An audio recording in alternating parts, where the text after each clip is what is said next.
Hello there, Infinite ROI newsletter subscribers. I am going to take a few minutes and break down how I use Disney's 4 levels of detail in sales copy and storytelling, and how maybe this might help you. So, if you've read the article in the newsletter, Disney had this design principle standard that he gave to the people who were building the parks. That there were 4 levels of detail that they had to achieve on every uh, you know character that they created, like all the horses on the carousels, the store fronts, all the different things.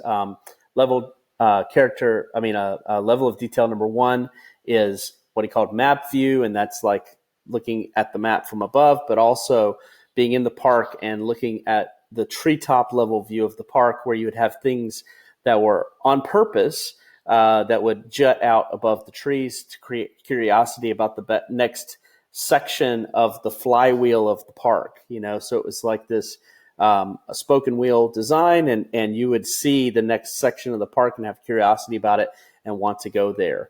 Level two was street view, which was if you've gone to the parks, it's Main Street USA, which is like when you walk into Disneyland or Disney World. There's this bustling street that apparently was designed after Disney's hometown in some place in Missouri, and it's meant to sort of evoke small town and all this sort of stuff. There's all these details like the benches and the trash cans and the street lines and all this sort of stuff that you're supposed to notice at that level. Then level three is shop view, which is like you're standing in front of one of the stores, or you're in one of the sections of the park, or maybe I always think of it as like Epcot. When you're in the different worlds of Epcot, you're in like maybe the Japanese temple, or you're at the London section where they have all the pubs, and you see all the details on all the shop stores, and you see the materials that they're made out of, and they look like potentially the right materials. Like if I believe it's the London ones where they have the roofs that are made out of thatch, and all that sort of stuff. And then lastly, level four is touch, and the idea is like you go up to a doorknob, and it's made out of brass, and it's supposed to feel really like brass and be cold or whatever, and it's not supposed to be like painted. It's supposed to be like used brass the way it really would be, or a door knocker or anything like that, right? So it passes the touch test. And the idea is, what Disney said is that if it fails, on any of these levels, but especially level four, then the illusion is broken. The suspended, it's like you suspend your disbelief to be in the thing, right? And so the power of that is that I feel like when you're telling stories in your marketing, you want people to be able to put themselves in the story. You want them to be able to suspend their disbelief and visualize themselves in your story. Okay. And I don't know that I achieve it, but I'm a big fan of like movies and Quentin Tarantino and the Coen brothers and all these other, really great storytellers, dialogue people, and all this sort of stuff. And they're able to kind of draw you in. And I think that using a combination of like their techniques and some of this Disney stuff and some of these things in your marketing, hopefully allows you to do that a little bit more. So without further ado, I'm going to break that down how I do it here. So my map view level thing is where I sort of set the backstory and the details and the time period of what's happening. And I also sort of set that, I try, if I can, to sort of start the story off with something like a vision of something above the trees that's curiosity invoking. And so that's what I did with the lead here in one of the ads that I'm running for the newsletter. It was July of '97. The mailbox was full of checks again. My new wife, an attorney, thought I was going to be going to jail for sure. And, so that's kind of like it's hard not to keep reading after that, right? Then, just 7 months earlier, I'd quit my job as a stockbroker at Bear Stearns. People thought I was crazy for doing it. I mean, $250,000 a year is a lot of money for a 25-year-old kid, but I knew that this was the opportunity of my lifetime. So I quit and started my first internet business. That was 23 years ago. I've never regretted the decision. It was a bit iffy in 97, 98, 99 when my buddies that were stockbrokers were making over $1 million a year, and I'd given all that up to start this thing that was just sort of this crazy idea at the time. And it was during this dot-com boom. And so if they were there during the dot-com boom, they remember the excitement of the period, but there was also that negative thing attached to it where like a lot of people lost a lot of money, me included, with some stocks that I bought when they crashed in 2000. And so it kind of sets the tone a little bit, then so that's kind of the back, the map view part of it here for this. There's other pieces that do that as well, but that's one of them. Then for me, how I do Street View is it's kind of a work product thing that you won't see in this, but the Street View, I do it on my iPad, and I outline the story, and I don't usually tell the story in the order chronologically that it happened, but I outline it chronologically, and I have a purpose that I want to get to at the end, and I have a start, and I sort of have an idea of all the things that I want to include in the story, and I map it out. And what I use that Street View for, that work product, is to do level 3, which is Shop View. And how I do Shop View for myself is it is my first person perspective. It is the story through Kevin's eyes, right? So to me, Shop View is like me looking at the store in Disney. It's me seeing the store through Kevin's eyes.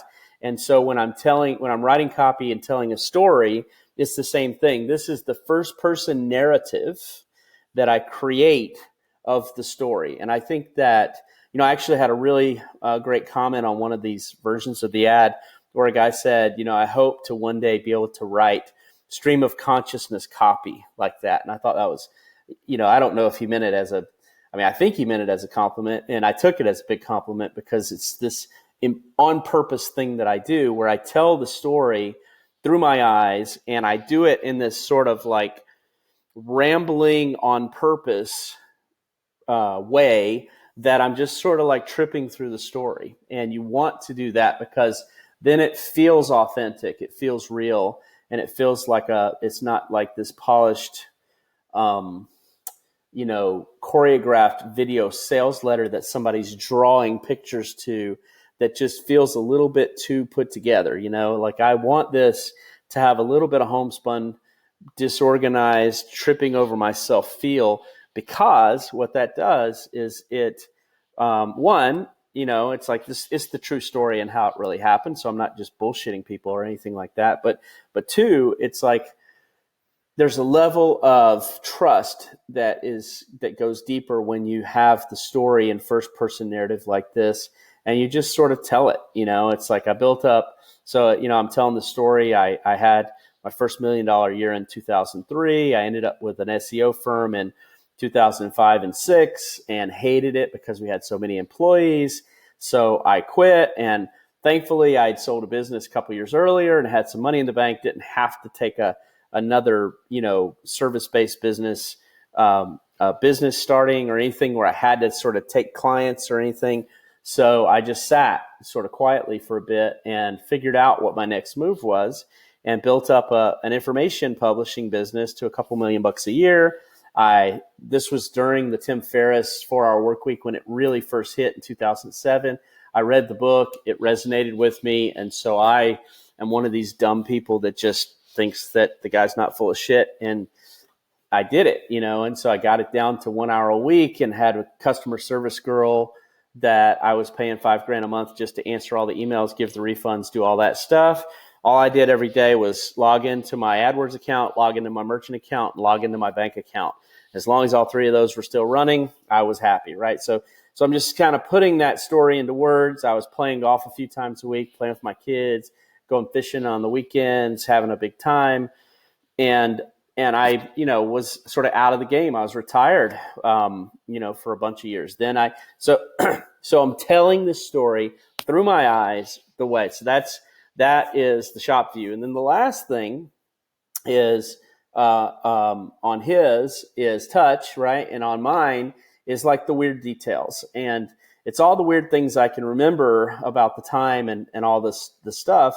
And I throw those little weird, strange details in there because that is what makes it really authentic to the touch. It's what makes the brass feel like brass. And Like I had a story in one of these ads where I talk about playing golf with Evel Knievel and how, when I shook his hand after the round, it was all crumbled up and mangled up, and it had this really weird feeling to it. And that's a weird detail that I remember how that felt in my hand even to this day. And then I tell the story that he signed my scorecard, Happy Landings, Evel Knievel, and how cool I thought that was. And then I found out a few years later that he signed everybody's everybody's autograph that way. And I was like, shit, man, So anyway, so it's like, but having those little details like that, like telling the story about the Gold Club and the steak and lobster brunch that they had, and tell all these little weird details about things. Even the stuff like when I was semi-retired, that the hardest thing about the deal was finding people my age to play with, because everybody was working, and it was actually sometimes quite lonely because I'm the only guy with a bunch of time on my hands. So I'm out playing golf with these old dudes who are all retired. So all my buddies were like these 65 and up guys, because they were the only ones that could play golf at noon on a Wednesday, So those details layer into your stories. So you think more and more, the more of like when I do my level 2 and I outline it, I use this thing called Notability on the iPad. I change the color, and any little weird detail that I can think of, I write them in the margins in red. And that way I have a lot of these details to layer into the story.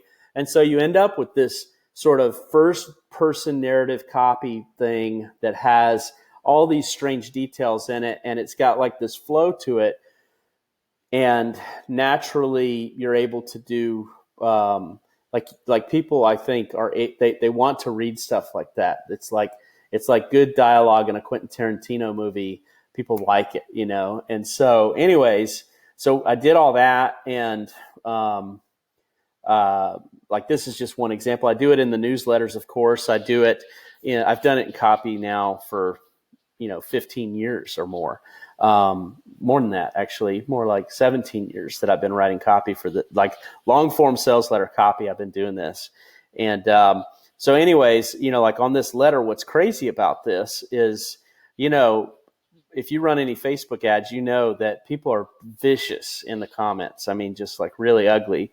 And I've been running this ad, and I've got like things wrong with it. Like the way, I don't know why it's doing this, but it's got this weird thing on the subhead here and stuff like that. But the comments have been like surprisingly really positive. Like this guy, this is all cold traffic. I've excluded all the warm traffic from these ads.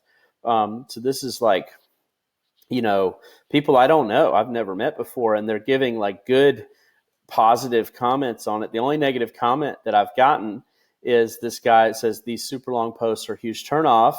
And I just wrote, yes, they certainly are to some people. And what's funny is people are jumping in, defending me and saying, yeah, it took 2 minutes. This person's like, yeah, it's intentional. If you're not going to read the sales letter, how are you going to ever read the newsletter and all this sort of stuff? So I thought it was pretty cool. But anyways, so having this sort of layered depth to how you write your copy, I find to be a powerful way to sort of take people into your story and have them suspend that disbelief and want to read through your whole thing. So hopefully there's maybe some ideas in there that are worthwhile for you. And thanks a lot. Talk soon. Bye.